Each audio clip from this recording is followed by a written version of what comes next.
அனைவருக்கும் ஆன்மநேய அன்பு வணக்கம். நண்பர்களே, இன்று வெம்மையும் செம்மையும் என்ற சிந்தனையில் சில கருத்துக்களை பார்ப்போம். இந்த உலகை படைத்தவன் இறைவன்தான். தான் படைத்த உலகை அவனே முன்னின்று காக்கவும் செய்கிறான். காத்த உயிர்களுக்கு அருள் பாலித்து மறைக்கவும் செய்கிறான். மனித படைப்புகள் வெளி உலகத்திற்கு வருவதற்கு முன்பே தாயின் கருவினில் உட்புகுந்து விடுகிறான். கருப்பையிலே நம்மை திருத்தி ஆட்கொள்பவன் கடவுளே ஆகும். அந்த கடவுளின் ஆற்றல் தான் நம்மை கருவிலிருந்தே காக்க முயல்கிறது.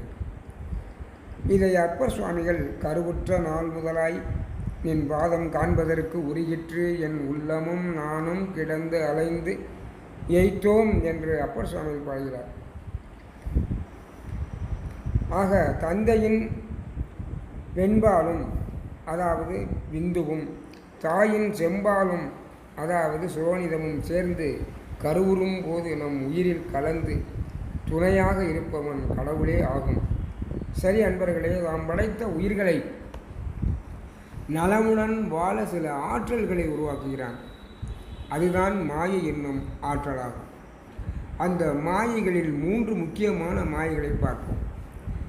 இயற்கை மாயை என்னும் பிரகிருதி மாயை. இது இறைவனின் துணையுடன் இயற்கை காட்சிகளை படைக்க உதவுகிறது. இரண்டாவதாக தூய மாயை. இது சுத்த மாயையாகும். இது கடவுளை காணவும் உதவுகிறது. மூன்றாவதாக தூவா மாயை. இது அசுத்த மாயை என்னும் பெயர்படுகிறது. இது கொலை, களவு போன்ற அறமற்ற செயல்களை செய்ய பயன்படுகிறது. சரி அன்பர்களே, இந்த மாயையை கடவுள் ஏன் படைத்தான் என்றால் உயிர்குலத்திற்கு நல்லதொரு பக்குவம் வரவழைக்க வேண்டும் என்பதற்காகவே படைத்தான்.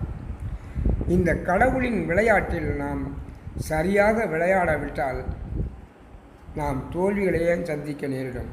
ஆகவே வெற்றி பெற நாம் கடவுளின் வழி நின்று வெற்றி பெற வேண்டும். வெற்றி நிச்சயம். நல்லதொரு பயணத்தை சன்மார்க்கத்தில் தொடங்குவோம். வாருங்கள். அருட்பெரும் ஜோதி, அருட்பெரும் ஜோதி.